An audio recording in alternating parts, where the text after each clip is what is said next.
Hello all. நான் doctor Revathi, consultant gynaecologist, LC clinics, Coimbatore. So நம்ம இப்போ எதை பற்றி பேச போகிறோன்னா, மோஸ்ட் ஆஃப் த பேரண்ட்ஸ், ஓபிடிக்கு வர பேரண்ட்ஸ் கேட்குறக்கு மெயின் கொஷின் வந்து, இப்போ வந்திருக்க சர்வைக்கல் கேன்சர் வேக்சின் இது வந்து எங்கள் குழந்தைங்களுக்கு போகிறதுக்கு சேஃபா அப்படி சொல்லி கேட்குறாங்க. ஸோ சர்வைக்கல் கேன்சர்னால் என்னென்னு பார்த்துடலாம். இது வந்து கர்ப்பப்பை வாய் புற்றுநோய். இப்போ அது இந்தியாவில் காமனா அப்படின்னு பார்த்தோம்னா,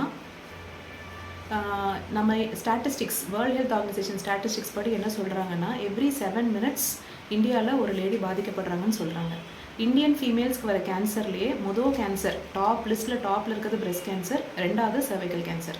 இந்த சர்வைக்கல் கேன்சர் எதனால் வருதுன்னு கேட்டிங்கன்னா, ஹியூமன் பேப்பிலோமா வைரஸ் அப்படிங்கிற வைரஸ் கிருமியால் வருது. இந்த வைரஸில் ஒரு 100 டிஃப்ரெண்ட் டைப் ஆஃப் வைரஸ் இருக்குது. ஆனால் பெரும்பாலும் இந்த கேன்சரை ப்ரொடியூஸ் பண்ணுறது வந்து 2 மெயின் வைரஸ், HPV-16 ஒன்று, HPV-18 ஒன்று. ஸோ இந்த ரெண்டுக்கு அகெயின்ஸ்டாக நம்ம ஒரு சைல்ட்ஹுட்லேயே ஒரு வேக்சின் கொடுக்குறோம் அப்படின்னா, கட்டாயமாக இது வந்து சர்வைக்கல் கேன்சர் ப்ரிவென்ஷனுக்கு ரொம்பவே ஹெல்ப் பண்ணும். 90 to 99% வந்து ஹெல்ப் பண்ணுது.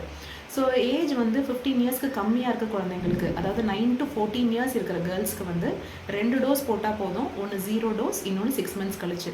15 இயர்ஸ்க்கு மேலே இருக்க கேர்ள்ஸ்க்கு வந்து 3 டோசஸ், 0, 1 and 6.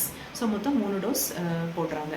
இந்த வேக்சின் சேஃபானு கேட்குறாங்க. இந்த வேக்சினோட சேஃப்டி வெல் எஸ்டாப்ளிஷ்ட். இப்போ வரைக்கும் இதனால எந்த காம்ப்ளிகேஷன்ஸும் வரல. தேங்க்யூ.